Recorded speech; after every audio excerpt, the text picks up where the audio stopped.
Hi, I'm Madison again, and I found some really great lumber in the clearance department at Home Depot, and I can't pass up clearance lumber. And a lot of times you'll see lumber like this on clearance because of the holes and stuff. I love wood with character, so I couldn't pass it up. And so like this one has knots that are coming out, and you can really just push them out. That a lot of times people won't use this kind of wood, but for me, I saw this wood and decided I wanted to make like a rustic industrial coffee table, and I can't pass stuff up that has character like that. And you can see the lumber that I bought over here in the wall. It has some burn marks, and there's a couple chips out of it and stuff like that. That's the kind of character that I'm looking for when I buy wood. So I'm just going to get started. I'm going to let the wood kind of take me where it wants to. I always have an idea when I start, and I never follow through with that idea, because always when I'm doing a project, it kind of takes me in a different direction.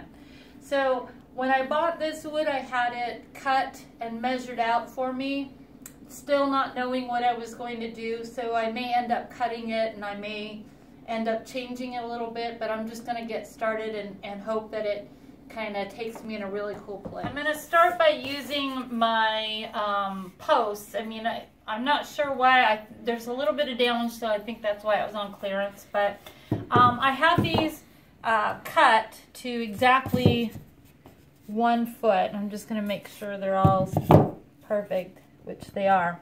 So I'm going to use these as kind of my legs. And how I'm going to put this together is I'm going to use my liquid nails, and then I'm going to use my finished nail gun.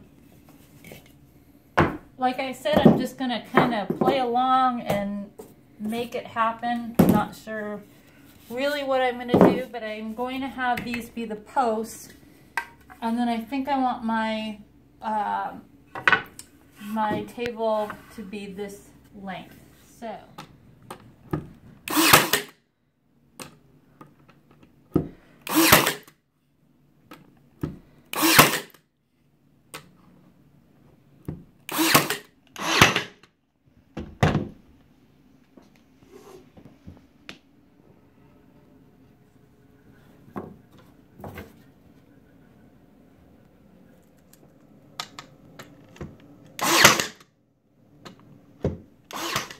for the base here, I'm going to make 2 of these identical panels. So this is what I'm going to use for my base.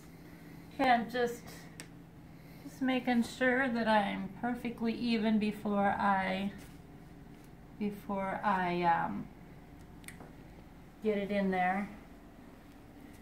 Make sure it's nailed down. I want to make sure everything's even. So I've got my base, and I'm going to put some wood right here, but for the meantime I'm going to measure it out, because I want to put these boards in as put these, glue these on, and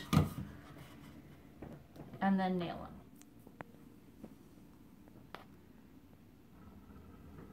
Before I nail them, though, I'm going to measure them between the slots. So on these pieces, because I put this piece first, it made it a little difficult to nail these down. So we actually had to do it together, which is why we didn't film it. But we just did it at a slight angle, and so we've glued them and nailed them, and now I'm going to start on the top.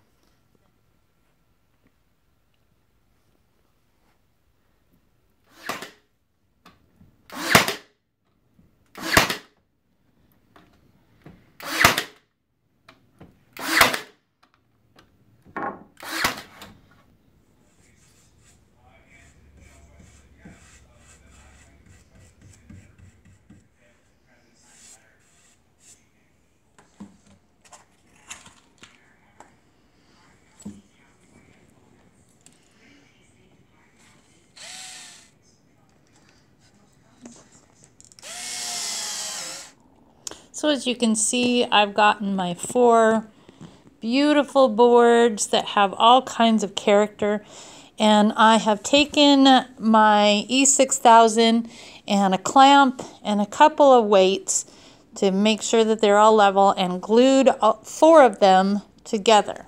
So now the last step is just to cut them to size and sand them and get them connected. Okay, it's all cut and sanded. And while I was sanding it, it came apart because I don't have a clamp that will hold this big of a piece together. So what I've done is I've taken a board and placed it right here on the other side. I've re-glued it and I pinned that board into place. So I'm just going to let it dry for a few hours before I start.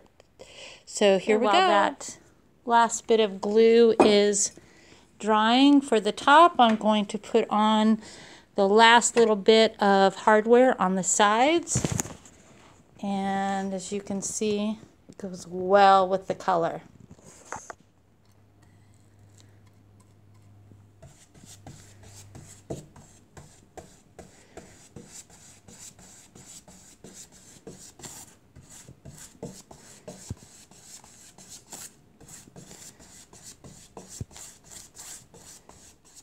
So I'm just going to be gluing this down. I'm actually going to be using large nail heads, so I don't need to secure it with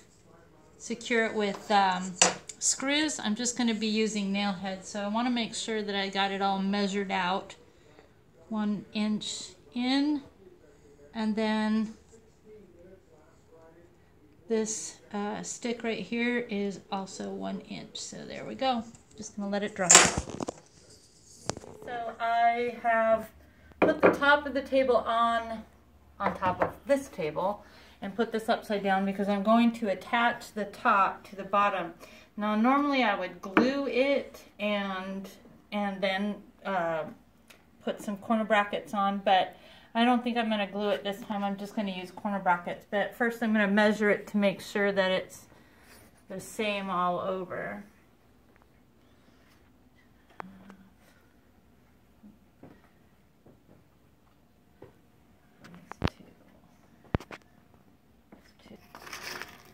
Okay, so it's going to be kind of tricky because I've got this on here, but fortunately there's spaces in between them. So I'm just going to attach it.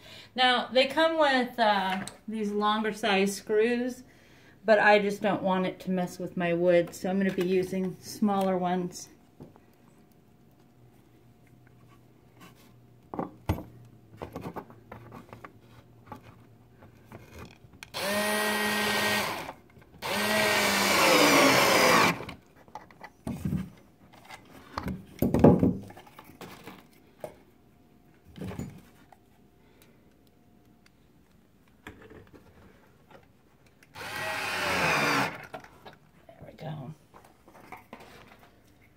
Okay, there she is. She's all finished with all of her beautiful hardware, and this cost probably about $85 to $95 to make.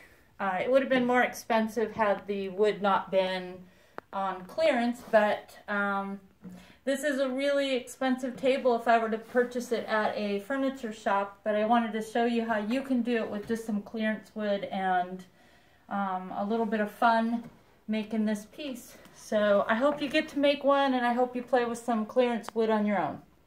Bye-bye.